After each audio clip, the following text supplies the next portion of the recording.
Hey everybody, it's Lee with Arbor Now, Texas. And right now we're looking at the southern bark beetle. And the southern pine beetle, southern bark beetle, this beetle is so dangerous because it not only attacks living trees, but it also attacks dying and diseased trees. So it goes after both. Where some beetles look for weak trees to attack, this tree will attack perfectly good living trees. Let's get in here and take a look. So obviously you can't see the frass right now, so if you get in a little bit closer, I'll show you one of their egg masses, which is something a lot of people don't get a chance to see. So come in close right here and you'll see this line. So get in real close and take a look at this, and you'll see these eggs laid in a chain like this.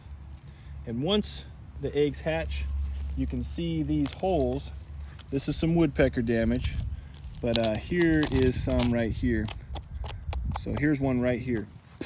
You'll see this hole, and this hole is pretty small. I mean, these beetles are about the size of a little bit smaller than a grain of rice, but their grubs are smaller, and once they get started, they're chewing in and out and exiting the tree when they get a chance. And then this is the galleries. This is where the grubs are just under the bark in the phloem layer doing the damage. So they're doing all this damage. Now the phloem gets destroyed and the tree can no longer transport food from the roots, from the tree to the roots, from the leaves to the roots, and it can no longer take roots up into the tree once the xylem dies. Here's one of our grubs right here. If you get in a little close, it'll have kind of like a red colored head. Here's some other small ones just getting started. You'll see even smaller little babies doing their thing. But here's one right here. I'm gonna see if I can get you guys a closer view of this one. See if we can knock him off on our piece of bark right here. Here he is. So as you look in close, you can see him navigating around trying to get away from us. And these get quite a bit bigger when they're fully mature, and that's how they do these big sections of damage. But because there was little to none of the phloem left down here, once they march across, they damage enough of the tissue that no longer can material run like this. Then they have to go up higher. So if we look up higher in the tree, we'll open up another gallery, and there can be multiple species of beetles in one tree as well. But based on the size of the holes, here's some other grubs here. Now these get pretty good size, and these grubs are doing a lot of damage underneath the bark, and they're pulverizing it. Here's a smaller one here. But these are some good sized grubs. Now you want to talk about some of the best fishing bait ever. Take some of these and put them in with this material with them, and put them in just a worm container. Stick them in your refrigerator, keep them cool, and they'll slow down, and they are ready to work. But you want to talk about some good fishing bait. That's some of the best stuff right there.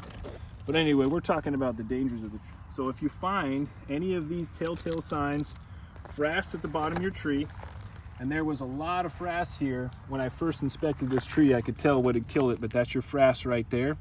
That's basically the excrement of the beetle as it bores in. And then you can see the little holes, little telltale signs of holes, and the sap coming out in certain places. Now that little bit of sap is from that fresh hole that just got in there.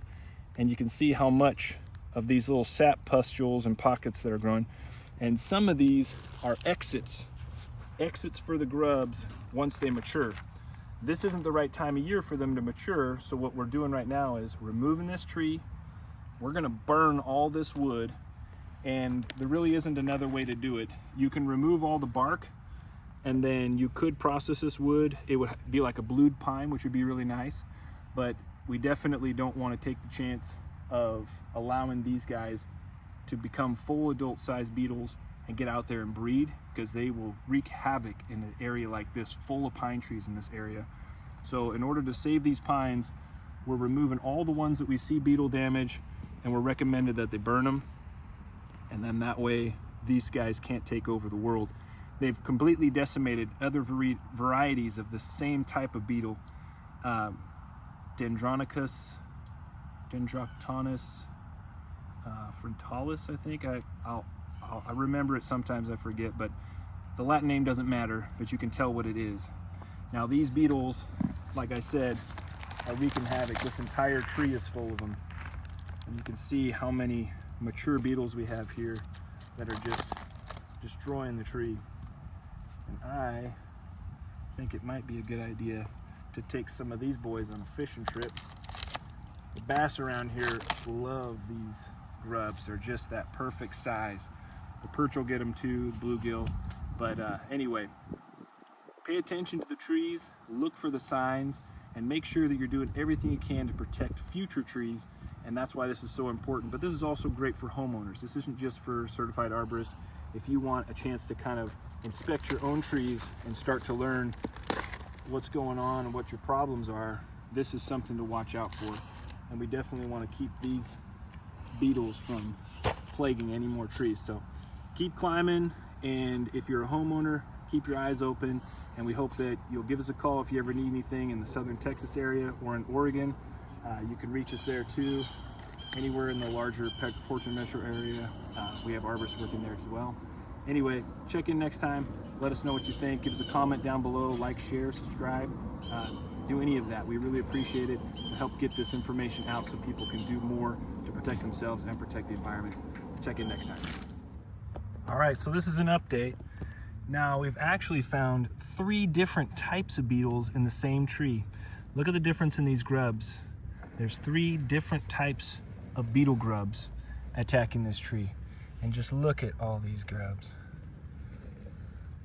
We are going fishing. I tell you what. All right.